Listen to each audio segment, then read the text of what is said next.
Ya, ok, pues ¿qué tal a todos? Buenas noches, días o tardes. Estamos aquí otra vez para contarles algo que ojalá y sea interesante para ustedes.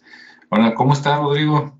Muy bien, gracias. Esperando que todos puedan escucharnos y que, bueno, sea de su interés. Sí, Ricardo, ¿cómo andas? Muy bien también, aquí, listo. Bien, pues hoy vamos a platicar sobre algunas similitudes que hay entre personajes. Algunos son ficticios, otros son héroes de la mitología, otros en teoría son netamente inventados, pero vamos a ver, ¿no? Y bueno, por ejemplo, el primer caso es el caso de Perseo, ¿no? Para los que les gusta la mitología, ahora no sé si esta, supongo que es mitología griega, ¿verdad? Pero en el caso de Perseo, él es un héroe, ¿no? De la mitología griega y es hijo de Zeus y una mortal, ¿no? O sea, una mujer. Entonces, pues es un semidios, es hijo de un dios y de una mortal, y pues tiene ciertos poderes, digamos, tiene un poquito más de fuerza que la gente común, hasta donde yo sé, y pues es famoso en su cuento, por decirlo de alguna manera, o en su leyenda, porque le cortó la cabeza a Medusa, ¿no? Y por ahí se la encargó un rey, y bueno, tiene más andanzas que yo sepa, pero de momento eso es lo que quiero comentar de él. Sí, no sé si, Ricardo, tú sepas un poquito más de Perseo. Bueno, Perseo, sí, pues tuvo varias, como aventuras o varios, retos que le impusieron por ahí. Y también, como bien dices, el de Medusa fue uno de ellos. Otro que recuerdo fue el del Minotauro, también, que tuvo que andar ahí en el laberinto y bueno, vencer al Minotauro. Otro de los Bien. Otra, híjole, no me acuerdo si también fue lo del vellocino de oro, pero también, digo, de entrada, el del Minotauro sí me acuerdo muy bien. Sí, ok, muy bien. ¿Y tú, Rodrigo? ¿Algo más que sepas por ahí de Perseo?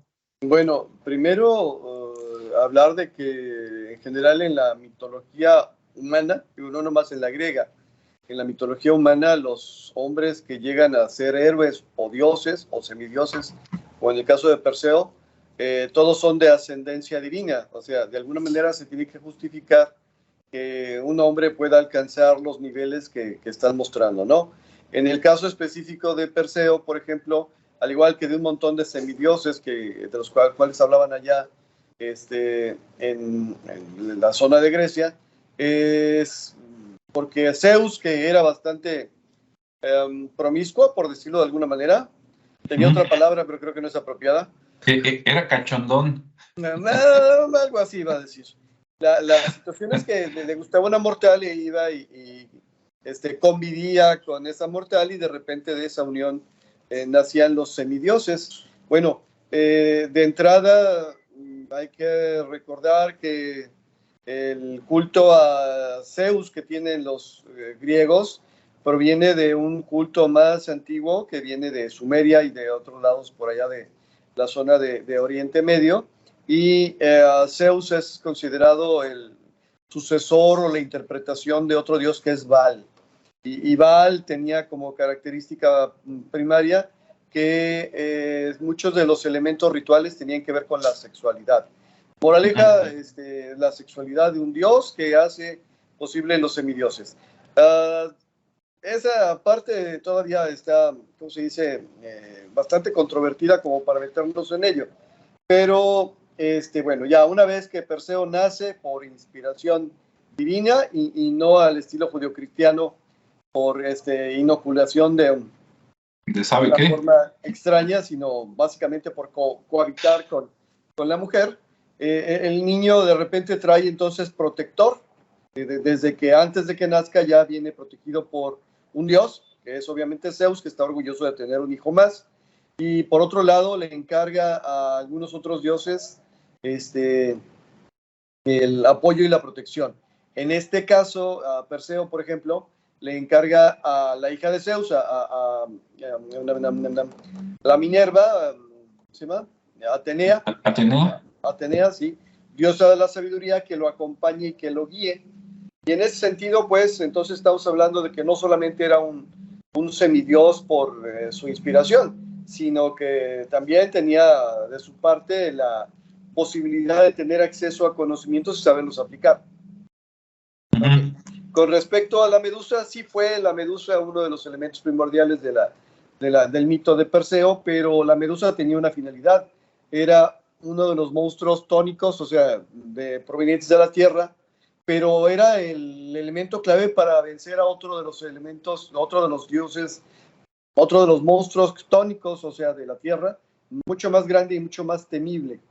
Bien, aunque me voy a salir un poquito del tema, la historia de Medusa es otra vez una historia de una violación o un abuso sexual, ¿sí? Y entonces, por piedad la convierten en este monstruo con la capacidad de convertir en piedra a los hombres. Y bueno, para el caso es que esta capacidad de convertir en piedra es lo que hace posible que el Kraken devore a Casiopea.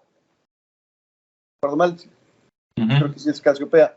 Y la cuestión que no queda muy clara es cómo se le iba a devorar. Ahora dirían que se le iba a comer y lo dejamos así, ¿verdad? Entonces, bueno, mucho de la mitología griega, insisto, por el origen de la... Caray, estábamos en lo más emocionante. Ajá. Por el origen de la mitología, tiene que ver con temas de magia ritual, magia sexual, de cosas por el estilo. Entonces, bueno, por ahí va un primer acercamiento a esta historia de Perseo.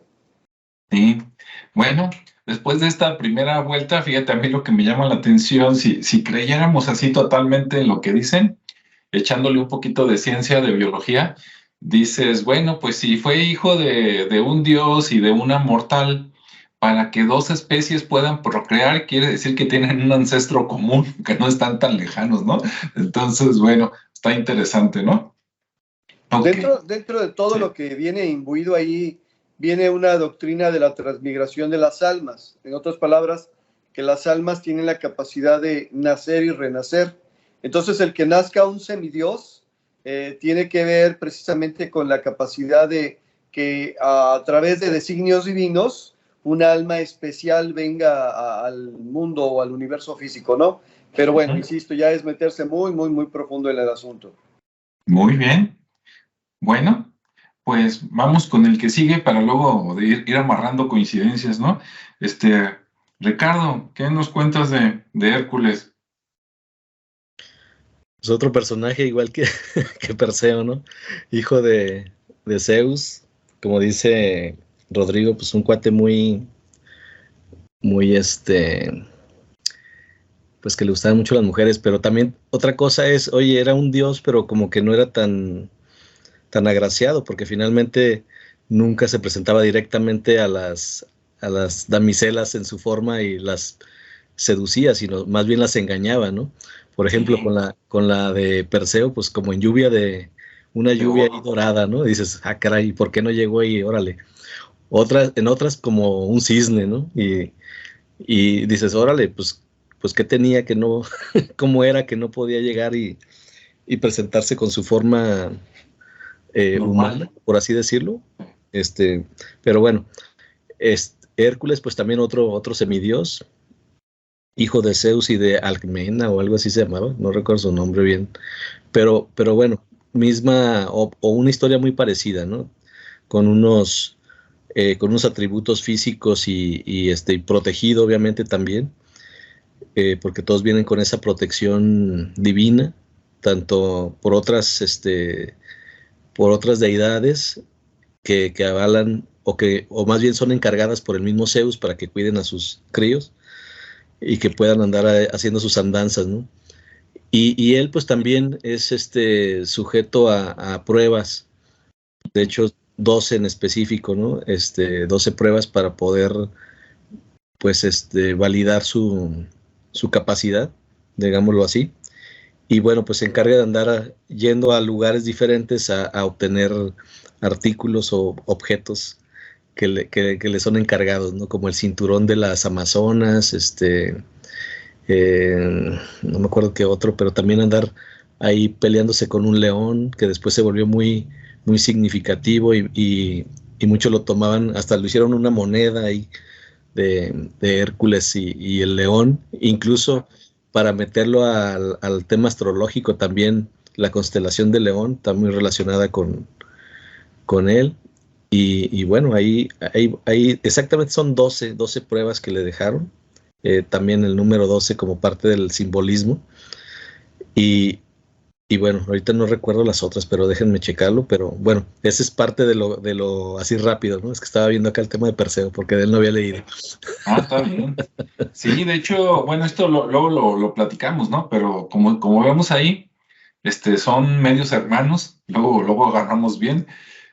Pero bueno, ahorita vamos a seguirle. Rodrigo, ¿qué nos cuentas de Hércules? Ok, como menciona Ricardo, es más o menos la misma historia, nada más que en el caso de los semidioses, Hércules es de los más famosos, o sea, porque tenía las cualidades de hecho, una de las primeras cosas que suceden cuando por fin nace es que obviamente si bien hablamos de que Perseo venía protegido y que le habían encargado a Atenea que lo cuidara, o sea, la sabiduría, en el caso de la historia de Hércules es al revés. Por un lado, Zeus estaba muy orgullosa de su hijo, de su progenie, pero la esposa de Zeus, obviamente la esposa oficial, estaba más que enojada de que Zeus fuera tan promiscuo. En ese punto era la esposa de Zeus, era la protectora de la familia. ¿De qué te habla esto? Bueno, pues que obviamente no es correcto desde la perspectiva ni de los dioses de andar de picaflor, se le llama así, y por lo Sí, tanto es al mismo tiempo una enemiga, pero dentro de la enemistad que le provocó es lo que le permite llegar a los niveles de heroísmo que alcanzó. En otras palabras, el héroe es una persona como tú, como yo, como cualquier otra persona, que toma sus problemas y los transforma, ¿no? De hecho, de eso se trata el mito de Hércules, del paso del hombre como un ser humano animal al punto de convertirse en un semidios o en un dios gracias a sus propios recursos y con ayuda, pero al fin y al cabo gracias a su propia, ¿cómo se dice?, naturaleza y el estar sorteando obstáculos. En ese punto, bueno, se parece mucho a Perseo porque también Perseo tenía que resolver ciertos problemas para llegar a otros puntos. En el caso de la historia de Hércules están mucho más detallados, que viene primero con el león de Nemea, que mencionó Ricardo, del cual era un león que pues tenía la piel impenetrable y que pues por lo tanto ni las espadas ni las flechas lo podían matar. Y bueno, ¿qué tuvo que hacer? Pues matarlo a mano limpia. ¿Qué significa? Bueno, pues que el hombre, primero que nada, para poder empezar el proceso de convertirse en un dios o en un semidios, tiene que matar su naturaleza animal. ¿Sí? En otras palabras, tienes que tomar lo más difícil, que es tú mismo, y empezar a transformarlo, quitando lo más básico, lo más elemental, lo más animal. No me acuerdo en orden las ¿cómo se llama? Tareas o prodigios que hizo, pero bueno, y luego se fue contra el jabalí de Erimanto, y luego se fue a atrapar un ciervo de astas de plata. y el vellocino, ¿verdad? Era No, el del vellocino era ¿no? Jasón. Anda, pues, ok. Ok, y luego se fue a matar a las arpías, a las arpías, y luego fue a conquistar el cinturón de la reina Hipólita de las Amazonas, y luego fue a limpiar los establos del rey Augías. Bueno, insisto, no necesariamente en ese orden, pero cada uno de ellos representa una labor humana. En otras palabras, la historia de Hércules es la labor del iniciado, o sea, de aquella persona que quiere sobresalir o seguir adelante, matar su naturaleza animal, mantener una especie de castidad o control sobre la sexualidad, ese es el cinturón de Hipólita, el conseguir atrapar al ciervo de las astas de plata, sin matarlo, porque no se debía matar, porque además era protegido de otra de las diosas, de Diana, la cazadora, Artemisa. Entonces, bueno, esa representa los valores exquisitos de la educación. O sea, todo eso, todas las tareas que desarrolló fueron, al fin y al cabo, una expiación que tuvo por haber perdido el control en un primer tiempo, y bajo la penitencia y bajo la supervisión de su primo. El primo es el que le pone a hacer diferentes cosas, sin saber que lo está ayudando a perfeccionarse, y que era la protectora de la familia. Le está dictando al primo lo que tiene que hacer para que el otro se muera, para que no lo logre, para que fracase. Al fin, logra Hércules llegar al jardín de las Hespérides, donde tiene que conseguir las manzanas de oro.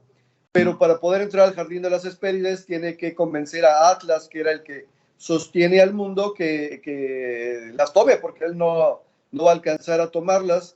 Entonces lo engaña, sostiene un ratito el mundo. Atlas, bien contento porque ya se liberó de la carga de andar cargando al mundo, lo engaña otra vez y vuelve Atlas a todo eso. Básicamente, como todas las historias antiguas, tiene 3 interpretaciones, pero básicamente es el camino del héroe, ¿no? O sea, es el camino de cómo te vas convirtiendo y perfeccionando a ti mismo hasta convertirte en ese ser superior que tú quisieras ser en base a tus propias pruebas, y que los enemigos, más que estarte perjudicando, literalmente te están impulsando. Sí, así es. Pues muy bien, ahí muy interesante. Entonces, hasta ahorita lo que llevamos de ellos dos, por el padre que tenía, ¿verdad? El dios cachondón, pues eran medios hermanos, ¿no? Y de hecho en las andanzas de Perseo también hay una, no me acuerdo los detalles, pero también él tiene algo que ver con Atlas. No me acuerdo si va y le roba algo dizque de su jardín, o no me acuerdo, ¿no? Pero algo, los dos tuvieron un encuentro con Atlas, nada más que a Hércules ya se lo andaban transeando, ¿no? Ahí deténme el mundo un ratito, ¿no? Y ya se quería ir el Atlas, ¿no? Nomás que pues el otro bien listo, no me acuerdo qué le hizo, que órale, te quedas tú y me voy yo, ¿no? Algo así. Bien, ya a nivel físico, Sí. el Atlas es la zona superior de la columna vertebral, son las últimas vértebras, las vértebras que dan origen al equilibrio de la cabeza, y estamos hablando de que cuando llega con el Atlas ya no puede pasar, porque la energía para entrar al cerebro no es tan fácil que lo haga. Entonces requiere pues de la ayuda de uno de los titanes, que en este caso vendría a ser Atlas. Y habla pues de que para poder llegar a ese culmen de energía en la tradición iniciática propuesta por este tipo de creencias, hace falta que pues ya te esforzaste mucho, pero siempre solito no vas a poder. Necesitas de algo más. Y ese algo más, de repente dices, no es lo bueno que debería ser. Pero bueno, a esa la dejamos, insisto, muy profundo, muy complicado y muy controvertido, porque al final el culto a Baal sigue vigente. Y la mejor prueba de ello es las películas de Hollywood, que ensalzan tanto la mitología griega. Pero bueno. Y que vean las noticias todos los días, ¿verdad? Y todos los días sale algo relacionado con... Y sí. Ok, muy bien. Bueno, pues ya llevamos 2 que eran medios hermanos, hijos del mismo papá, con mamá humana, por decirlo así, y que de alguna manera a los 2 les encargan misiones, ¿no? Que tienen que cumplir para algún fin. Ahora, en el caso de lo que sí no me acuerdo, al final de la historia de Hércules, él sí se transforma en un dios, ¿no? O sea, sí le dan, digamos, esa dicha. No sé si a ver si ustedes se acuerdan, no sé si al morir le conceden eso o sin morir, o sea, se lo llevan vivo, digamos, al cielo y lo convierten en dios. ¿Cómo está la cosa? ¿Quieres contestar, Ricardo? No, nada más, no sé, de hecho, no sé si se convirtió o no, pero luego también lo que sí sé es que fue muy mortal al final de cuentas, ¿no? Porque ya ves que se estaba casado con Megara y luego se casa, o su segunda esposa de Yanira, utiliza la sangre de un centauro para envenenarlo. No sé si a propósito o no sabía si era si iba a causarle esa muerte, pero al final, pues así llega a su fin, ¿no? Después de eso, no sé si se transforma en un dios, es elevado o qué pasa. ¿Tú sabes algo más, Rodrigo? Ok, no, bueno, he leído 2 o 3 formas diferentes que tienen similitudes, pero no siempre son las mismas. Uh-huh. En este caso de Yanira, a sabiendas de que su marido es hijo de ¿cómo dijiste tú? Un cachondón, y a sabiendas de que es un hombre exageradamente grande y fuerte, teóricamente en todos los datos correspondientes, todos los atributos, le empiezan a meter ideas ahí de que pues anda de canijo y ella se empieza a poner celosa, cosa que habla también de naturaleza humana, ¿verdad?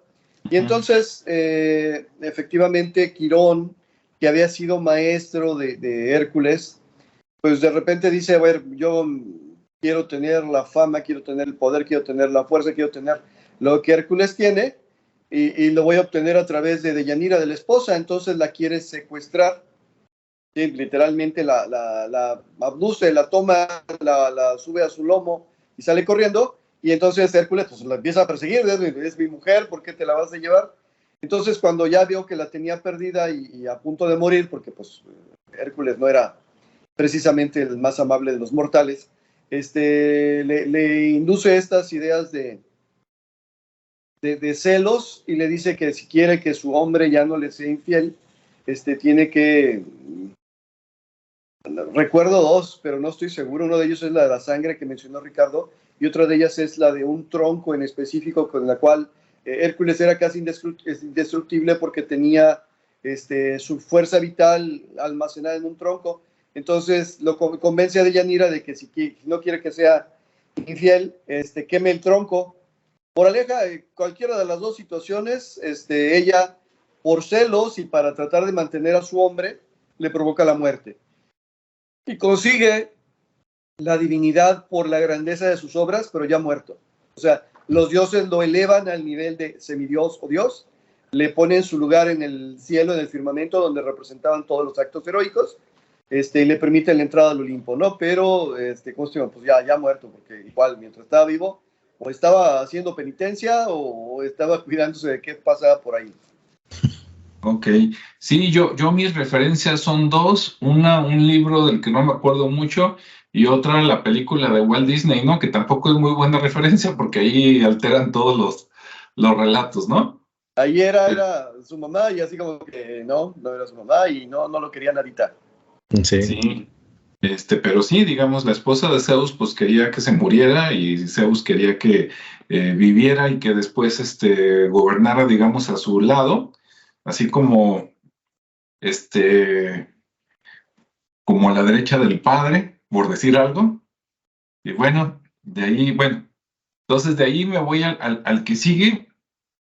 Voy a hablar, si no quieren entrarle, está bien, así la gente se desquita nomás conmigo.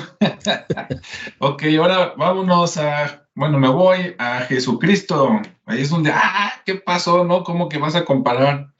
Bueno, supuestamente, pues es el Hijo de Dios, su mamá es humana, viene con una misión, hace ciertas cosas, ¿no? Milagritos, etcétera. Al final, pues también muere y es llevado al cielo, ¿no? O por lo menos eso pensaríamos. Entonces, pues son interesantes las similitudes. Ahí no sé si quieran comentar algo o nos vamos al que sigue. Pues bueno, pues es algo también parecido, ¿no? Aquí obviamente no es Zeus, sino es ya un dios judeocristiano, y que al final de cuentas en las otras pareciera que los engañaron, en esta parece que es aceptado el hecho de la procreación divina, porque no hay un engaño, no hay un contacto físico como en las otras de los dioses griegos o romanos. Y finalmente pues se le da un mensaje, ella lo acepta y procrea al Hijo de Dios, ¿no? Entonces Jesús es el que nace a través de ese acto de aceptación divina, y y bueno, nace como el Hijo de Dios, pero no tan bélico como los otros, ¿no? Sino que este es un Dios de paz, un Dios de amor, que bueno, más adelante sobre su historia se va viendo que de alguna manera también es un tema, o su historia se mancha mucho de sangre, de injusticias, pero que finalmente viene a dar ese mensaje, ¿no? Es un poco más, no quiero decir pasivo el tema, pero bueno, finalmente viene a demostrar que también por el lado bueno se pueden lograr las cosas, pero que también pues le va como en feria, ¿no? Porque pues obviamente lo llevan hasta la crucifixión, entonces pues finalmente da un mensaje, también es un camino que recorre a través de su historia, de sus etapas, y obviamente se acompaña de gente, ¿no? Porque al escucharlo, pues toda la gente empieza a querer estar con él, obviamente genera milagros, y bueno, se acompaña de gente que en otros tiempos no la hubieran aceptado, pues como ladrones, como supuestamente prostitutas, y bueno, es una historia más conocida porque pues finalmente marcó una etapa importante, ¿no? Hablamos de un antes de Cristo y un después de Cristo, ¿no? Entonces, sí fue a nivel mundial, pues obviamente una figura muy, muy importante para todos, pues, independientemente de la religión que se profese. Ok. Y Yo me quiero regresar un poquito en la tradición judio-cristiana a la historia de Caín y Abel. Caín y Abel se supone que fueron los hijos de Adán y Eva, que se supone que son los primeros humanos. Ya quedamos que esas son interpretaciones, ¿cómo se dice? Son metáforas para poder ser interpretadas. Por un lado, Caín se pone celoso de Abel porque los sacrificios de Abel sí suben al cielo, el humo sí sube al cielo. En cambio, los de Caín no. Bueno, Caín se dedicaba a cuidar animales, sus sacrificios eran animales. Y por otro lado, Abel se dedicaba a cuidar la tierra. Regresando a los mitos y ciclos naturales, es el paso de lo que vendría a ser el hombre cazador al hombre agricultor, donde ya no tienes que matar para poder sobrevivir, ¿sí? En ese punto, aquí va la diferencia principal entre estas dos grandes tradiciones religiosas. En uno de ellos, en el caso del mito griego, sus orígenes y su actualidad, siguen siendo cazadores, porque básicamente el ritual, lo que hace es, ¿cómo se dice? Darte herramientas para tener poder sobre los demás, o sea, su espiritualidad está enfocada en el dominio, ¿sí? Es el cazador, es el que sale y engaña y mata y corrompe y bueno, todo lo demás. Y por el otro lado, en el caso del agricultor, en el caso bueno, voy a decir la palabra, no es la palabra correcta para mí, pero bueno, en el caso del mito de Jesús, es el otro camino, es el camino del agricultor. Ya no seas un cazador, dedícate a conseguir tu alimento. Y no te preocupes, Dios te va a dar ese alimento. O sea, no necesitas ir a matar nada, no necesitas ir a cazar nada para que puedas comer. Y Jesús viene a ejemplificar esta parte. Pero sí, efectivamente, existen muchas similitudes en la historia. Nada más que ahora sí que de las dos vertientes principales de la religión que he mencionado en otras ocasiones, una de ellas es obviamente la de el semidios que va y irrumpe en el Olimpo para conseguir el fuego. Y ese es el caso de la mitología griega. Y en la judeocristiana es soporta, padece, aguántate, que al fin y al cabo Dios se va a encargar de cobrar por ti y te va a dar los resultados del fruto. O sea, hablando de similitudes, tengo que hablar de diferencias. Por un lado, la tradición griega y, bueno, la otra tradición más antigua, hablan de venganza, hablan de cacería. Entonces, si alguien te hizo, pues entonces tú le tienes que hacer. Y de ahí surge precisamente, por ejemplo, en el ¿cómo se llama? Los escritos de Hammurabi, la ley del talión, que sería ojo por ojo, diente por diente. O sea, ya te hicieron, dos horas tú, con la venia del poder o sin la venia del poder, pero toma, ¿sí? Entonces, bueno, literalmente es una religión de venganza. Y en el caso de la religión judio-cristiana es al revés. Es decir, a ver, ya te hicieron, no te preocupes, pon la otra mejilla.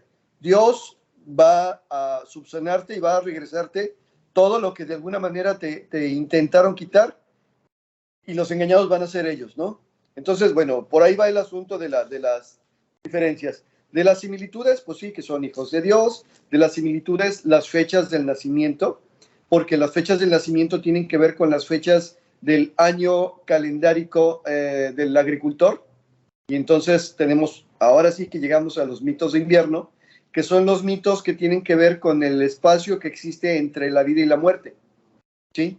Entonces, si en el regreso con la historia, si en los mitos de primavera son del mito del nacimiento y el crecimiento, los de verano son del fulgor o esplendor, los de invierno son de la enfermedad y la muerte, es entonces los mitos de invierno son donde la naturaleza se apaga, donde tenemos y vivimos el misterio porque hay menos luz. Sin embargo, eso no significa que esté escondido, sino que sencillamente no te das cuenta de ello, ¿no? Entonces los dioses tienen que nacer en este periodo, precisamente ahora para el 25 de diciembre, porque es en el momento en que renace el sol.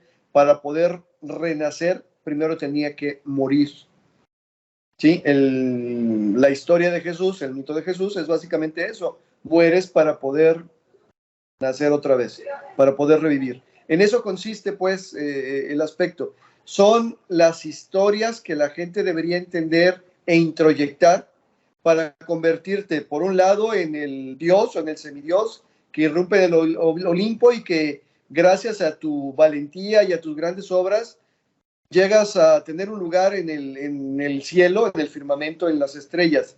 Y por el otro lado es la persona que puede soportar y padecer para luego esperar a que el propio ciclo de vida y la divinidad te regrese todo lo que te quitaron multiplicado. Ahora sí que el ciclo completo, así como Hércules encarna el ciclo completo del mito de mitología griega, el mito completo se puede entender un poquito mejor con la historia de, ¿cómo se llama el que le quitaron todo? ¿El que le quitaron todo? Sí, es una historia que viene en la Biblia. Ahorita me acuerdo del nombre. Pero ahora sí que es tentado por el demonio con permiso de Dios para ser probado y tenía familia, le quitaron la familia, tenía salud, le quitaron la salud, tenía riqueza, le quitaron todo, todo, todo, todo, todo, incluso en el último momento de la vida, para luego que Dios se la reponga, se la regrese y se la multiplique. Está bien, soy como Gandhi. Ok, más o menos. Es el libro de Job en la Biblia.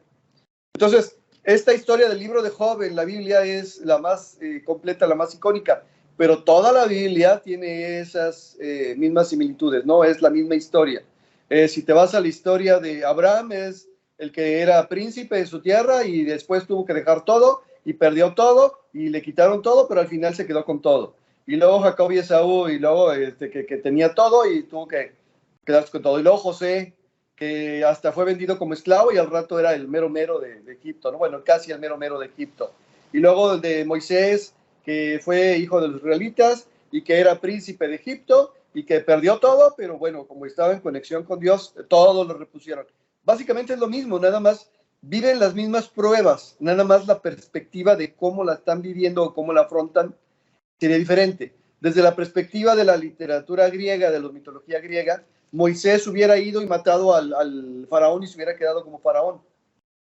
¿Sí? Desde la perspectiva judío-cristiana, Moisés soportó y aguantó todas las pruebas hasta que consiguió salir de Egipto y llevarse no solamente a él, sino a toda la gente que él quería. Y entonces, bueno, son los mismos elementos.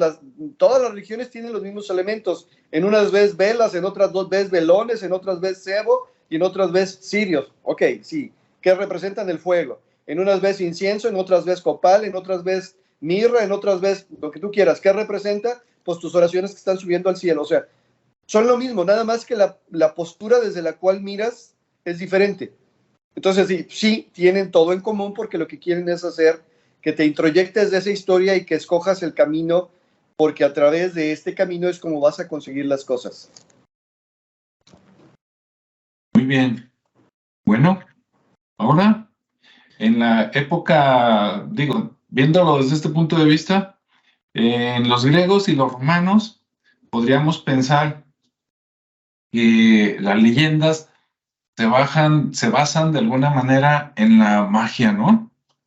Después, acá con los cristianos, digamos que llega la religión, que también tiene parte de magia, pero ellos quieren, bueno, yo así lo siento, pintar raya en que no, esto es Dios y la magia a lo mejor es mala, ¿no? Porque de hecho hasta en la misma Biblia, de repente hay lucha y quieren cazar a los magos, ¿no? No me refiero a los magos reyes, a otras historias. Ahora nos adelantamos, llegamos a la revolución industrial, ¿no? Y entonces la magia y la religión tienen un tercer integrante, la tecnología. Llegamos a la ciencia y luego la tecnología, ¿no? Entonces ahí para crear nuevos héroes, ¿verdad? Con nuevas, digamos, más a tono del tiempo, tomando cosas del pasado. Por ejemplo, de DC Comics tenemos a Superman, ¿no? Y pues ahí Superman viene de otro lado. Depende cómo lo ve usted, también podría decir que su padre estaba en el cielo, ¿verdad? Tenía super fuerza, de alguna manera también tiene inteligencia. Ahora, paréntesis, ahorita me regreso a Superman. Yo no sé, no los conté, si en el caso de Perseo son 12 misiones. En el caso de Hércules sí son 12. En el caso de Jesús tiene sus 12 apóstoles, ¿no? En el caso de Superman, yo nunca he contado si los superamigos básicos del Salón de la Justicia son 12, pero sería interesante contarlos, ¿no? Eso ya lo veremos después. Habría que ver, ¿no? Te pones a contar a Batman, Flash, Mujer Maravilla, y capaz de que sí se llega a ese número, no por casualidad, quién sabe. También los Avengers, nunca se me ha ocurrido, ¿no? Pero a lo mejor sacándole números, si no te ajustan, dices, bueno, échale los X-Men más importantes y a lo mejor con esos completamos, ¿no? No se sabe. Pero bueno, ahí también, pues es enviado para acá, ¿no? A la Tierra para que tenga un futuro mejor y pues aquí decide, afortunadamente, con unos buenos padres adoptivos, crecer por el camino del bien y pues ahí anda de salvador, ¿no? Por decir algo de la humanidad. Yo no me sé todas las historias de Superman, ¿verdad? Yo me quedé en las clásicas por ahí de los 80s. No sé si en las nuevas versiones tiene, creo que sí, tiene ahí a lo mejor un hijo con Lois Lane, lo cual sería así como el alienígena casi todopoderoso con la humana, también teniendo progenie, y resulta que el hijo también tiene poderes, ¿no? Así tipo Hércules. Incluso por ahí recuerdo haber visto en algunas series de Netflix, ¿no? De los hijos de los superhéroes, que hasta hay un Superman clonado, donde revolvieron el ADN de Superman y Lex Luthor. Menos mal que fue por ciencia, ¿verdad? No por otras circunstancias. ¿Eso crees tú? ¿Verdad? Eso creemos, Beto, a saber, ¿verdad? Qué cochinadas han de haber hecho. Y pues ahí está, ¿no? Digamos, la nueva generación. Entonces, bueno, ahí está interesante cómo para llegar, digamos, a este superhéroe, si quieren mencionar otro adelante, se toman, ¿no? Características anteriores, pues ya probadas, ¿no? Dices, bueno, le agregas cosas de la ciencia, de la tecnología, pero lo que ya está probado, pues ¿para qué inventar hilo negro, no? Nada más acá la excepción es de que su papá sí se murió, se supone, ¿no? Por allá en el planeta que explotó Krypton. Pero a pesar de que murió, a manera de holograma, resulta que cuando necesita consejos, ¿verdad? Pues va y se le aparece el otro y ahí le da consejos y le soluciona la vida, ¿no? Bueno, ¿cómo ves, Ricardo? Dices, ahora sí me la puso difícil. Dices, mejor te voy a hablar de He-Man. O de Leono. O de Leono también. También esa es otra. Sí. Pues sí, digo, Superman finalmente viene a ser el elegido, ¿no? Viene a ser ese personaje que por la situación que vive en la Tierra y por la familia que le toca, se parece más a la de Jesús, ¿no? En el sentido de que es un cuate no bélico, que que le enseñaron, le dieron valores y que de alguna manera trata de relacionarse en la tierra, y que después que descubre quién es, y que obviamente curiosamente su nombre de Kal-El en hebreo significa la voz de Dios, y el padre, que es Kor-El, significa el padre de Dios o algo así. Entonces tiene mucha relación con esos elementos judeocristianos, ¿no?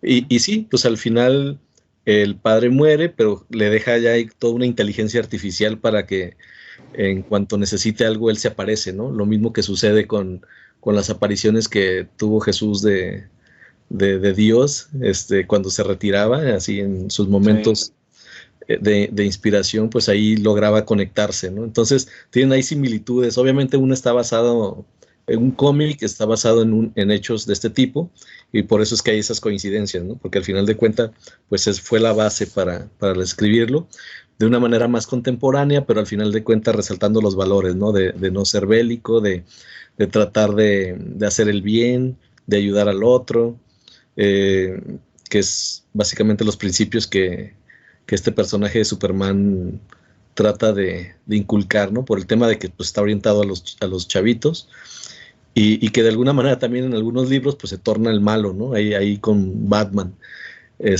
otro personaje. Entonces, pero bueno, al final es un personaje creado que también podría ser como una especie de semidios, porque pues no, como tú bien dices, viene de las estrellas, viene del cielo.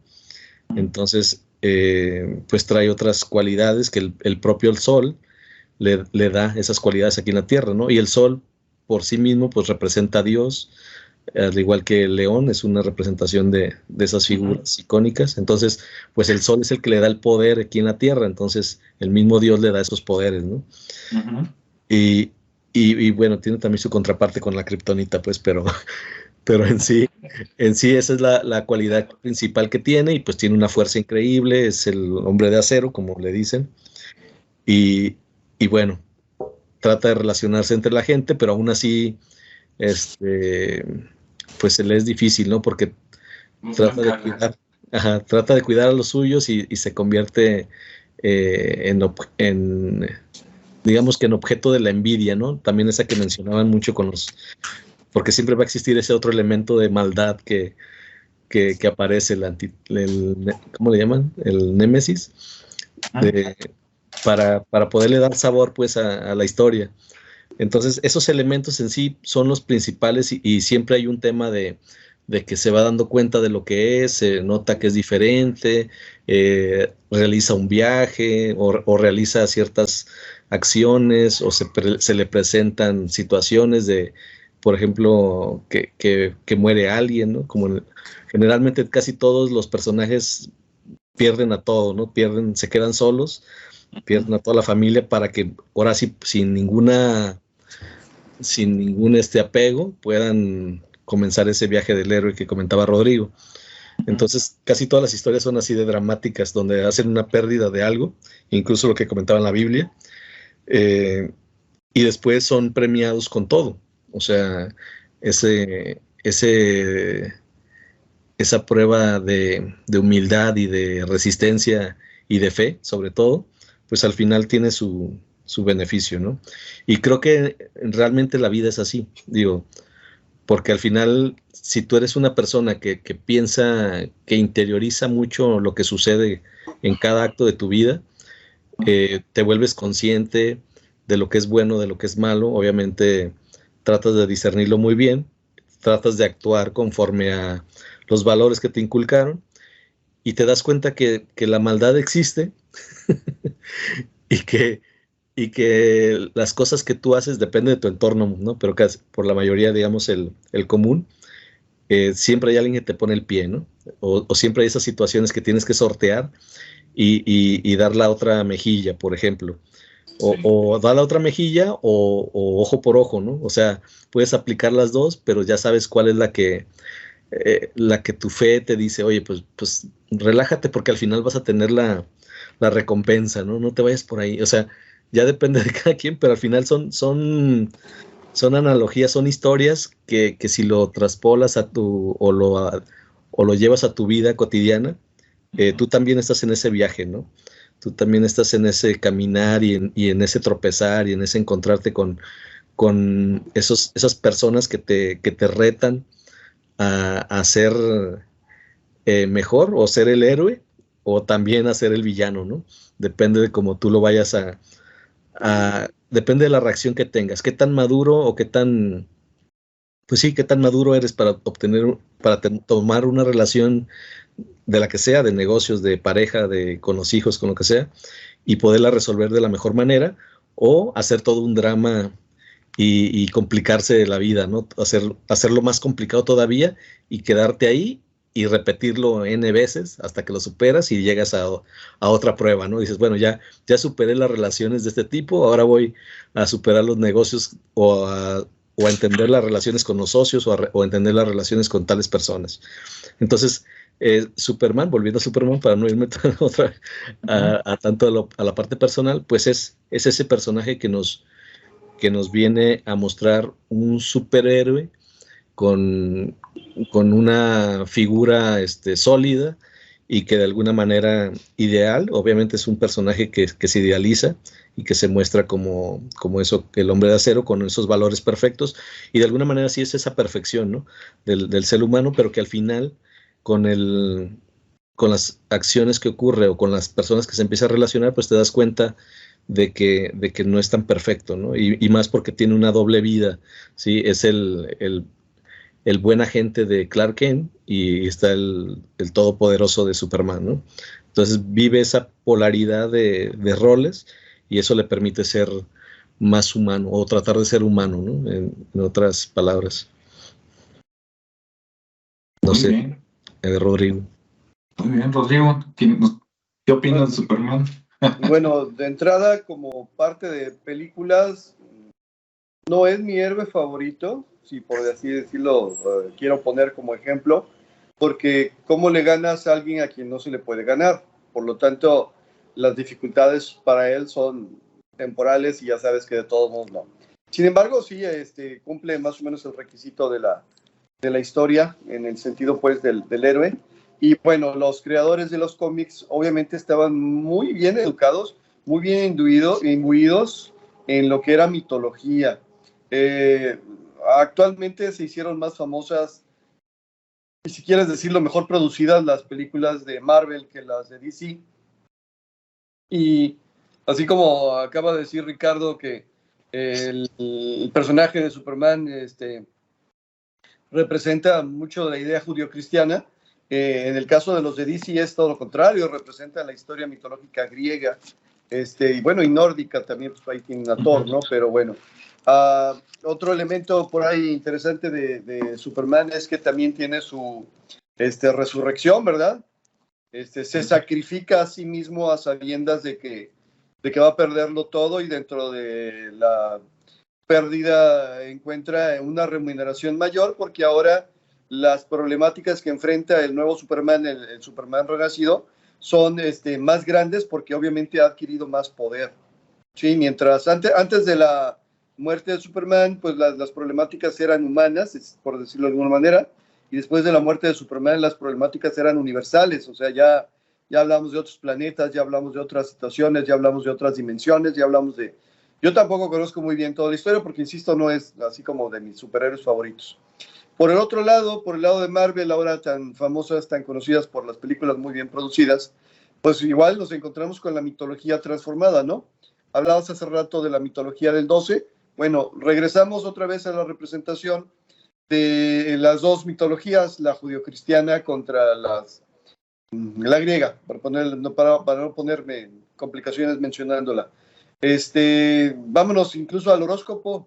Los dos primeros signos del zodiaco representan estas dos tradiciones. Por un lado está Aries, el cordero. En este caso es un macho cabrío, pero bueno, es un cordero al fin y al cabo, algo que puede ser cuidado y pastoreado y que en general no es agresivo.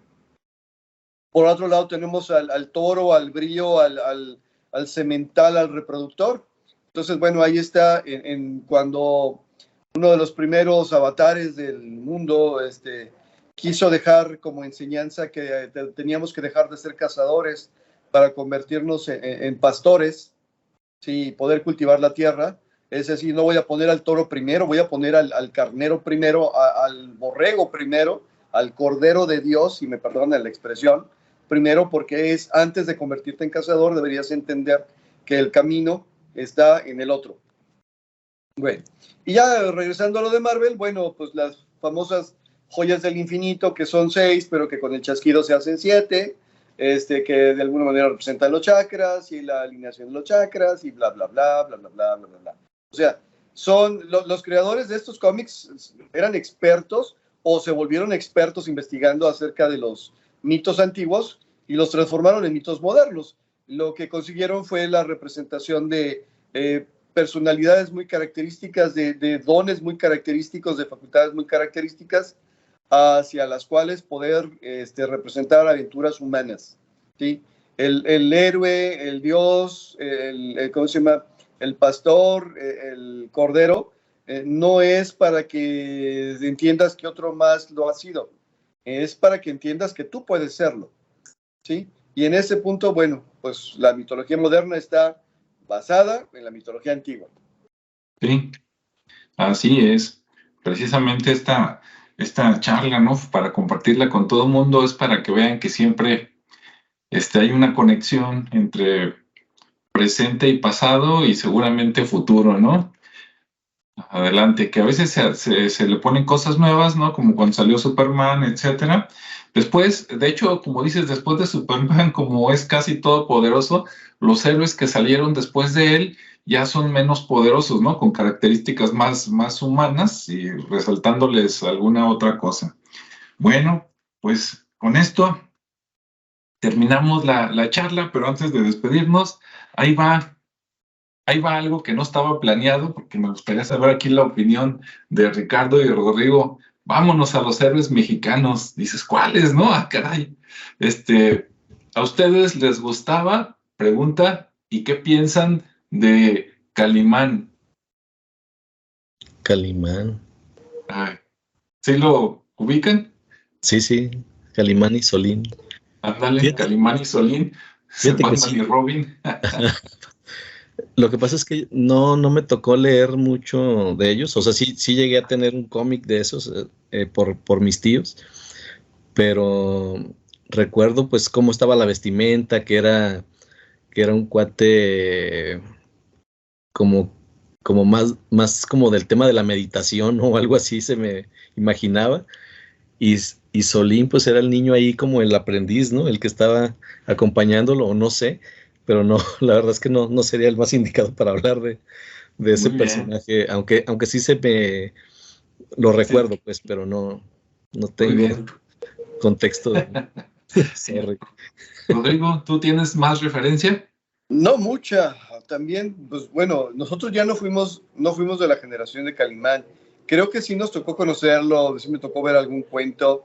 Me parecía buena onda, pero bueno, básicamente el héroe tiene que ser oriental en este caso. O sea, era un héroe que se representaba como mexicano, pero toda la parafernalia, toda la nomenclatura, todo tiene que ver con la cuestión del hinduismo, del yogi, por ahí.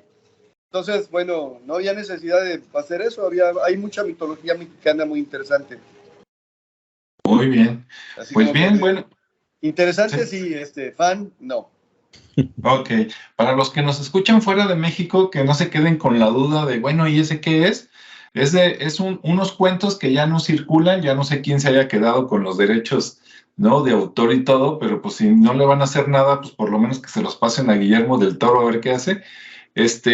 Calimán, como dice Rodrigo, es un héroe inventado en México, pero es como si fuera Buda, en el sentido de que él era un príncipe que tenía todo y desarrolló ciertas cosas, digamos que sabe artes marciales, meditación, yoga, tiene poderes mentales y aparte tiene dinero, ¿no? Y de repente decide que pues mejor va a compartir por ahí con el mundo y creo que su reino se lo encarga quién sabe qué pariente y allá se queda y se viene para acá, ¿no? Y entonces anda en todo el mundo por ahí, luchando con los malos, y en una de esas rescata a Solín, quién sabe en qué aventura, y se encariña, y entonces es como su hijo adoptivo y aprendiz, como decía Ricardo, ¿no? Algunos poderes de los que tiene, él hace desdoblamientos, lo que ahora llamáramos viajes astrales. O sea, se puede poner a meditar y sale su espíritu y va por allá, investiga cosas, ve qué está pasando y luego regresa, ¿no? Cuando una persona muere, él abre su ojo y puede ver qué fueron los últimos instantes que vio esa persona, así nada más con ver el iris, ¿no? Y por ahí tiene algunas características así un poquito medias mágicas, pero bueno, está interesante, ¿no? Se supone que era moreno, ojo verde, buen cuerpo, por si nos están escuchando las mujeres, ¿no? Ahí para que se imaginen un taco de ojo. Y pues listo, ahí lo dejamos. El que quiera buscar más, pues ahí le teclea en Google Calimán con K. Ahora, yo me imagino que ese nombre, pero no me consta, Kali, pues yo creo que viene de la diosa Kali, ¿no? Por allá hindú, y el man, pues así estaban todos, ¿verdad? Superman, etcétera, etcétera, pues uno más, ¿no? Bueno, ahí lo dejo nada más al aire porque me acordé. Entonces, pues listo, último mensaje, Ricardo, ¿hay alguna recomendación para la gente? Pues bueno, digo, a quien le interese, ¿no? Finalmente. Hablamos hoy un poquito de los semidioses, de los dioses, pero al final de cuentas son historias muy, muy parecidas. Pueden seguir haciendo una investigación referente a los ritos de invierno, los ritos solares, y los van a llevar a personajes de este tipo, ¿no? O el camino del héroe, que es algo también muy, muy conocido. Y las diferentes historias que se ligan, o los diferentes personajes que nacen a través de ese concepto. Y pues nada, pues invitarlos a que conozcan un poquito más de eso, y una vez que lo empiezas a conocer, pues te das cuenta que ya todo estaba escrito, ¿no? Así es, muy bien. Rodrigo. Pues que abran los ojos también para que detecten que estas historias son universales, que son repetidas. El ciclo del Rey Arturo es la misma historia de Hércules, pero transformada. Si les gustan las, ¿cómo se dice? Películas modernas, la historia completa de Harry Potter es la misma historia transformada. Si les gustan las novelas escritas, las de Percy Jackson, son básicamente la misma historia. O sea, Juegos de Tronos, básicamente la historia de Europa.